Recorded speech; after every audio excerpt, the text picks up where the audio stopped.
మంచి ప్రశ్న. మహాప్రాణ విద్య అంటే ఇందులోనే ఉంది మీకు. ప్రాణం, మహాప్రాణం.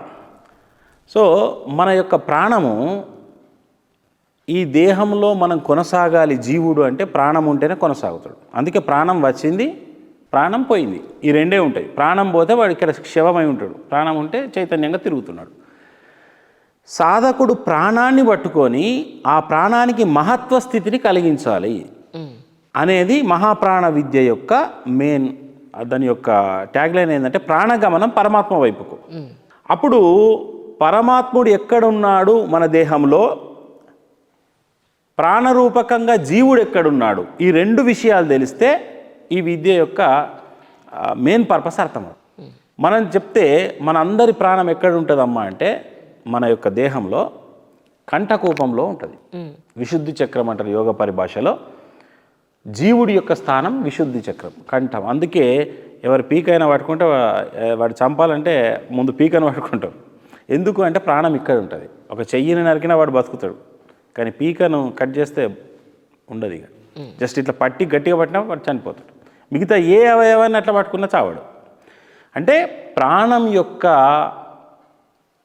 కేంద్రము ఇది ప్రాణ కేంద్రకము అంటారు.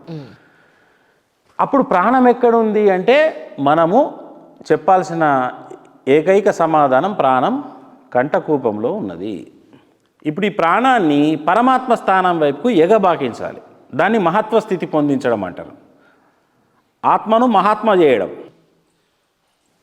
పరమాత్మ స్థానం మన యందు ఈ బ్రహ్మరంధ్రంలో పరమాత్మ స్థానం ఉన్నది అని మనకు యోగశాస్త్రాలు కానీ, వేదాలు కానీ, మన ఋషులు కానీ, ఆత్మానుభూతి పొందిన ఎందరో యోగులు కానీ చెప్పిన విషయం. ఇది పరమాత్మ స్థానం. దానికి ఏంటి ఒక నిలువెత్తు నిదర్శనం అంటే, మనం పుట్టిన పసిపిల్లాన్ని మీరు గమనిస్తే అతని యొక్క బ్రహ్మరంధ్రము మాడు భాగము కాస్త ఓపెన్ అయి ఉంటుంది మంచిగా. అది నాడి కొట్టుకుంటుంది అక్కడ. దాన్ని బ్రహ్మనాడి అంటారు.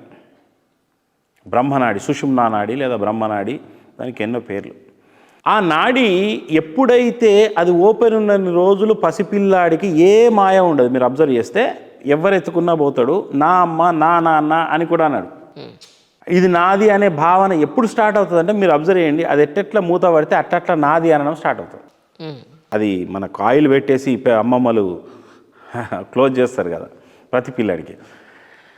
అంతవరకు మీరు అబ్జర్వ్ చేస్తే అతను నాది అనే మాట ఉండదు. ఒక యోగిలాగే ఇట్లా ఉంటాడు, ఇట్లా పండుకుంటారు, ఇట్లా ఇట్లా పెట్టుకొని చిన్న ముద్రలో పండుకుంటారు. కానీ అది అజ్ఞానావస్థలో అతను ఉంటాడు. అది మళ్ళీ ప్రాణక్రియ కనుక అక్కడికి రీచ్ అవుతే అతను మళ్ళీ జ్ఞాని అవుతాడు.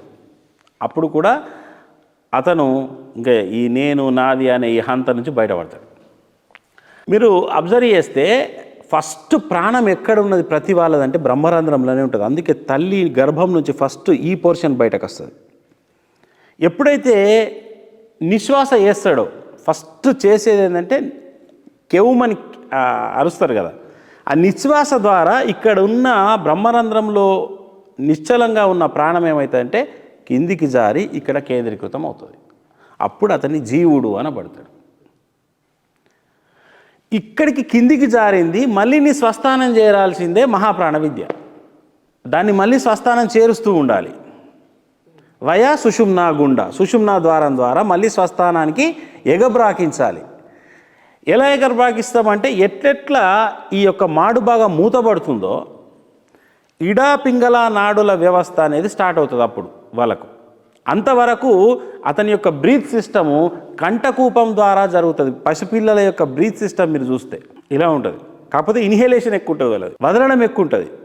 యోగంలో మళ్ళీ ఏంటంటే మన యొక్క పుట్టుక ఏదైతే ఉన్న రహస్యం ఉందో జన్మ రహస్యంలో అదే ప్రాణక్రియ యోగ మార్గంలో దాన్ని మళ్ళీ స్టార్ట్ చేయడమే మహాప్రాణ విద్య.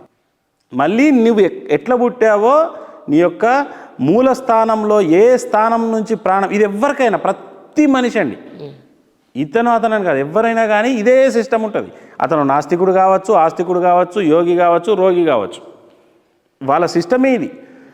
ఇది తెలుసుకుంటే తన ప్రాణాన్ని మహత్వ స్థితికి తీసుకపోతే సరిపోతుంది. అది ఎట్లా అనేదే మహాప్రాణ విద్యలో నేర్పడం జరుగుతుంది.